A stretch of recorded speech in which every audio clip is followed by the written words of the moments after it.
Welcome to Backstage with Kennedy. This little show will be your remedy. From Toronto, spanning across the sea. Cool people, lots of laughs. This is your favorite podcast. Hello and welcome. My name's Kennedy from the Backstage with Kennedy podcast. I got a really cool guest today from all the way from Tel Aviv, Corey from Kids Insane. They are a really, really cool band. I dove into them recently, actually, and got a little bit of a sneak peek on their new project, and I was very, very impressed. It's like really good punk, but it's also got a little more aggression than I guess your average punk band too, which is really nice. Super political stuff. Really good, really good. So how you doing today, Corey? What's up, brother? How are you, Kennedy? Very pleased to be here with you. Super excited on that you like the new songs. Yeah, man. Man. Thank you. I'm doing well. Things are all right. Obviously, with the current state of the world, it's a little different, but we are getting by, and I think that's the most important thing. You know, it's nice to see creatives like yourself still being creative and still releasing music throughout these times, because I know there is a lot of people out there that aren't doing it. So. Oh yeah, actually we recorded these songs like a while ago, but we got the option to release it around this time. So yeah, we had to do it, and it's to have some new music for the world, you know? Absolutely. So one thing that really stood out to me when I listened to your songs was how long they were. They're not extremely long songs. That's a different approach than your average band would take to like an EP. Was that one of those things for you where you're like, hey, I want to do this short and sweet, quality over length, I guess? I pretty much, yeah. I think we had like a few releases through the years, and we never really worked with someone with like a producer or anything. And for this session, we got Yotam from Useless ID that I play with him in Useless ID as a drummer, but in Kids Insane I sing. So he came and listened to the songs, and we were like, we want your opinion, and we want you to just like take out all the bullshit from our songs. Like, we want it on point and direct. And he really helped us do so. And, you know, it's fast songs, it's punk songs, and, you know, 50 seconds is enough to get your point through, right? So I agree. I it's kind of refreshing to hear that. I do find that, like, it's no hit to a band like NoFX, but their songs can get up in that like 4 or 5 minute range, and you're like, okay, I'm ready for the next. 4 or 5 minutes for a song is too long. That's like that's 2 songs for me, or even you can split it to 4 minutes. Exactly. So obviously punk music is not widely accepted in Tel Aviv. What's the scene like in Tel Aviv? Like, is there still shows, or how's that working out there?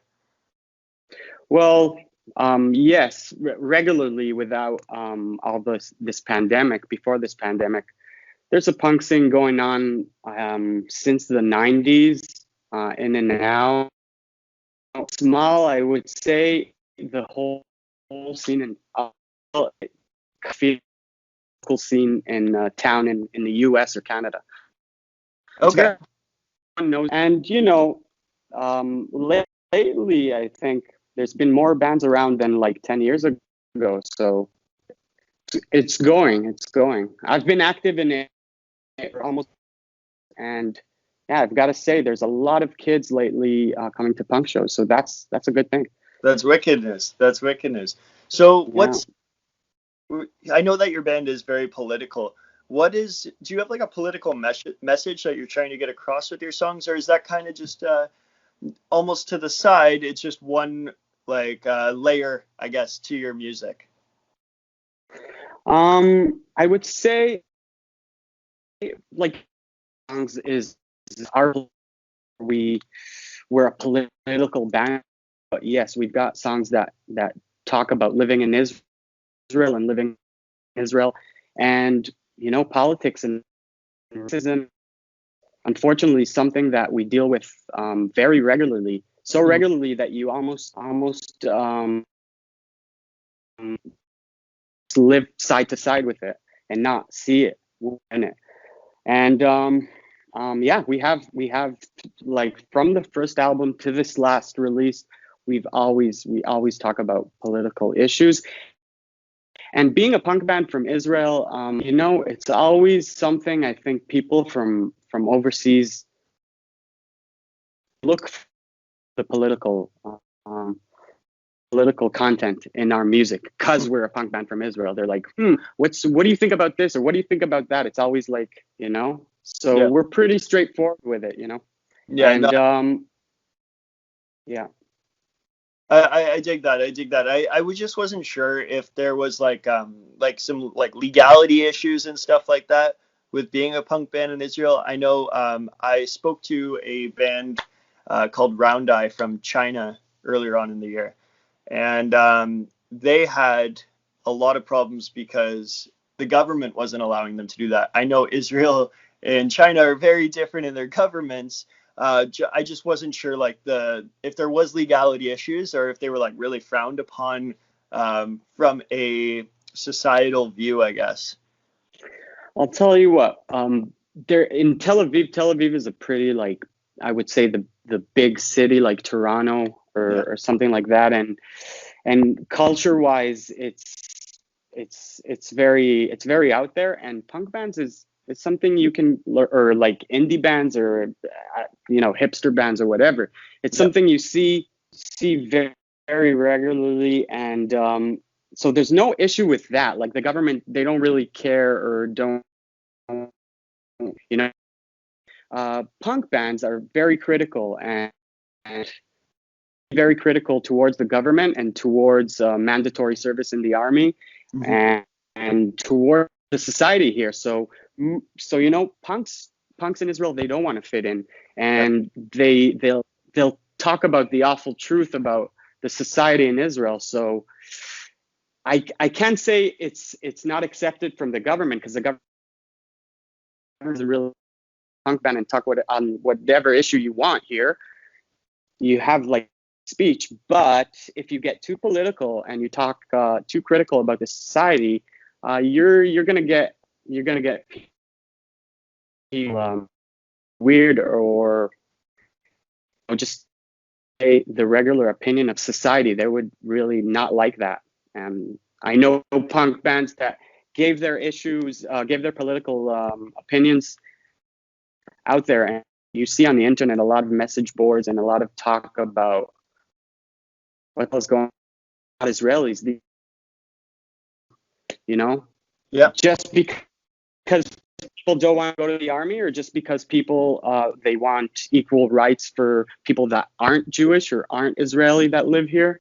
So I feel that. It seems to me that that's the way it should be. Yeah, I feel that. So what is your favorite show you have done? Wherever it was, whether it was in Tel Aviv or it was in Europe, wherever, whether it was in the US, what was your favorite show? And can you tell me a story about that show that made that show so awesome? Wow, you got me on the spot. We had our last album release of our album Cluster that we released a few years ago.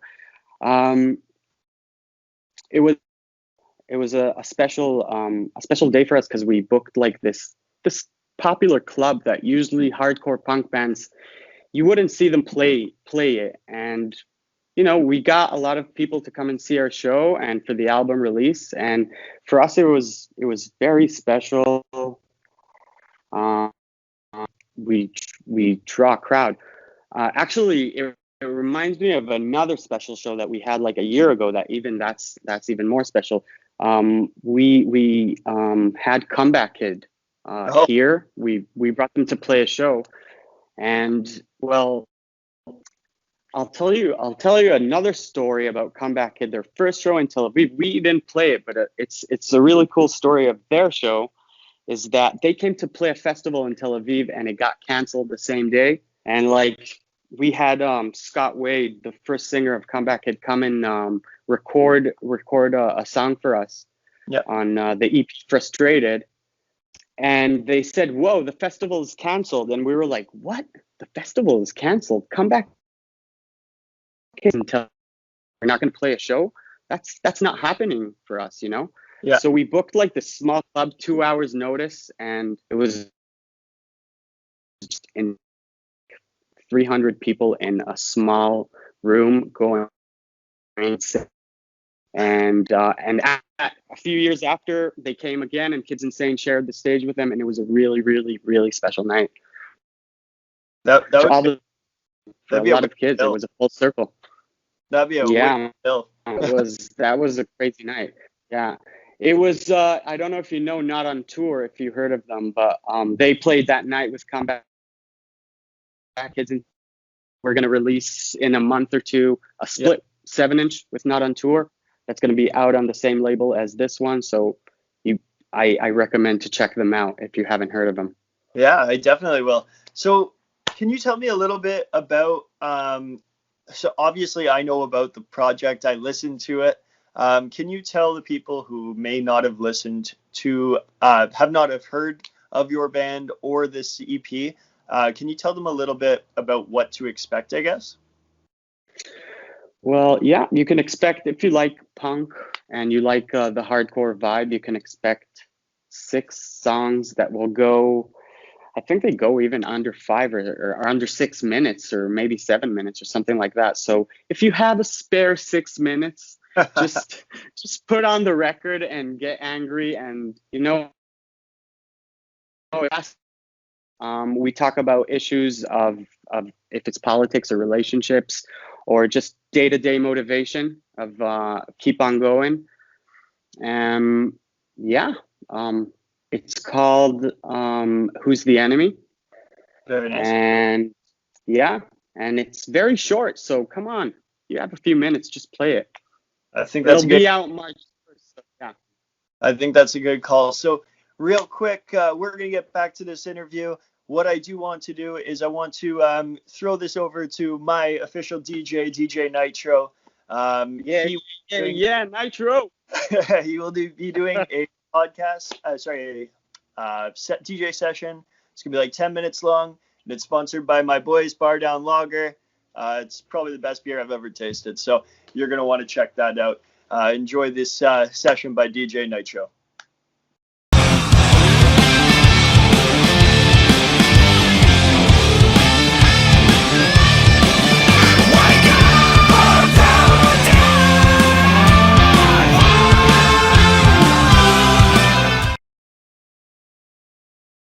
Welcome back, everybody, to this awesome interview. Very happy about this one with Kids Insane. Let's talk about some of your influences as a musician. What did you listen to growing up? What got you into music? To be honest, did you ever play Tony Hawk's Pro Skater? Hell yeah.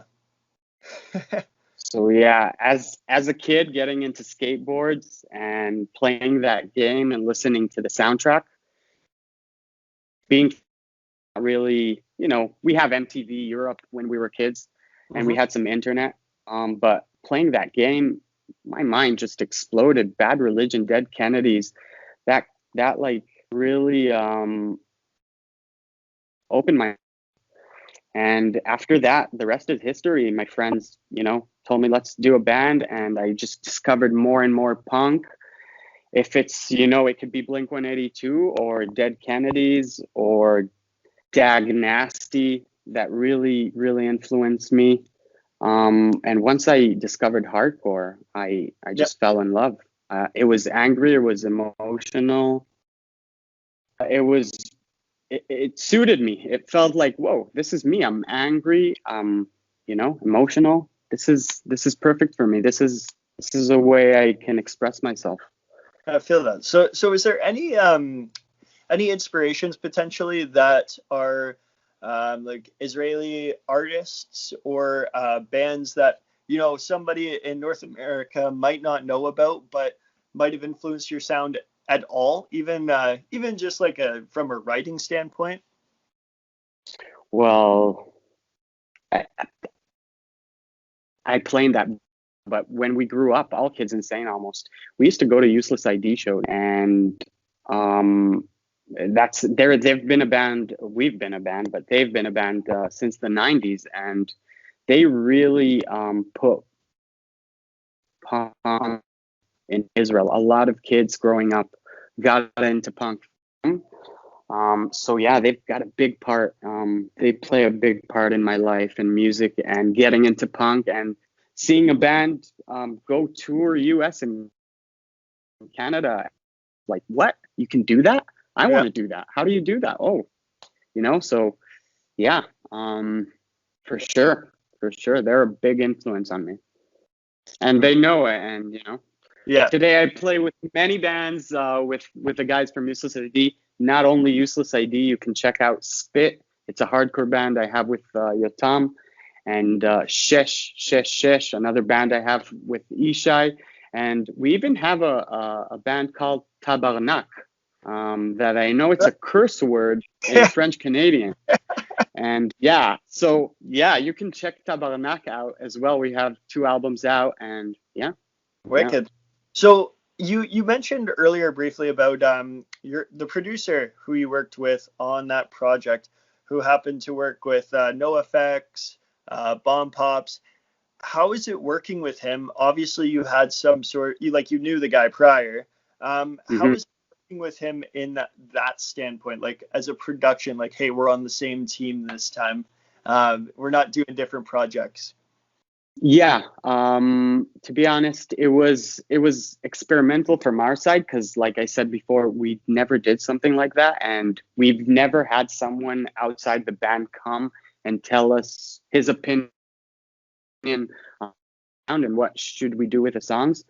And to be honest, he didn't change anything really. He just told us, well, this part I think is you can cut it to the end, or this part sounds like the chorus more than the verse, and just like help us understand our music a little more. He came to a few rehearsals and listened to the songs, had like really like I said, just like told us this C part you can get rid of it. And all the stuff that he did in the end, when we listened to the songs, we were like, yeah, this is what we were trying to do for years. Like, we've been blabbing on our guitars and vocals and drums, but we really wanted to just give this I would say style of music and cut the bullshit, Yeah. Trim the fat. Okay, I understand that. So when I listened to the project, one thing I could really tell, and I say this about bands that I really, really enjoy, because I find that it's almost a unified sound. Sometimes you can have, like, in a band, you can have a guitarist out there who's just shredding it just because he can, and a drummer who, is all about the solos. But one thing I find about your band is that you're very tight and like almost like a unit. Do you think that comes from knowing each other on a personal level and being like really good friends, or do you think that's more just having trust in your own music but not trying to do too much with it?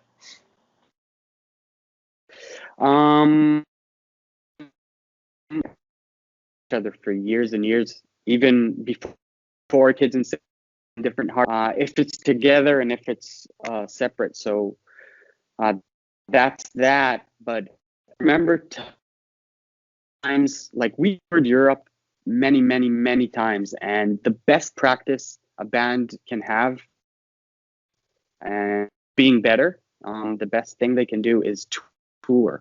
Like playing every night these songs, the adrenaline you definitely makes you a better musician. And And other than that, I remember not these times, but back in the day when we started the band in the first years, we used to have like jam sessions twice a week. Yeah. A room and play the song and play. And you know, we felt tour after tour, whoa, we're sounding tighter. Yeah, that's the best thing you can do, I guess. Just play together more and more and more and more. I like that. That's an interesting insight. That's an interesting insight because yeah, I truly wasn't sure, but that was one thing that really caught my ear right off the bat was how much of a unit you guys seemed. That was really awesome. Thank you. I'm glad to hear. No problem, brother. So where can people find your music going forward? What are your socials, like your Instagram, stuff like that? Where can people find Kids Insane? Instagram, you can search Kids Insane HC, Kids Insane Hardcore. You can find our profile there. You can get our new record, Who's the Enemy, on taklitimholim.com. You can find that on our Facebook as well, Kids Insane, and Spotify, all your favorite music apps, or YouTube. You can find our music there. No problem. Yeah. Just a click away. Perfect. All right, man. Well, I appreciate you coming on the podcast. We're going to flip it over to the Hot Ones, Hot Sauce promo slide at the end here. But I truly appreciate you coming on the podcast, sparing some of the time in your day. And I mean, hey, this is almost longer than the EP, this interview here. So I got to thank you for that, brother. It's longer than the EP. Thank you so much, Kennedy, and hopefully I'll be in Toronto soon and we can hang out, you know? Absolutely, man. I would love that. You have a good one. Peace, brother. Bye-bye. Thank you. Buns, check. Hot dogs, mustard, check. Ketchup. Hot stuff. Nah. Where's the hot stuff? I didn't bring it.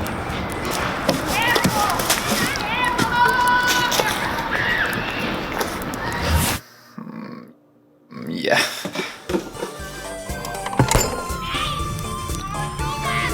So good with the hot stuff? Very good with the hot stuff.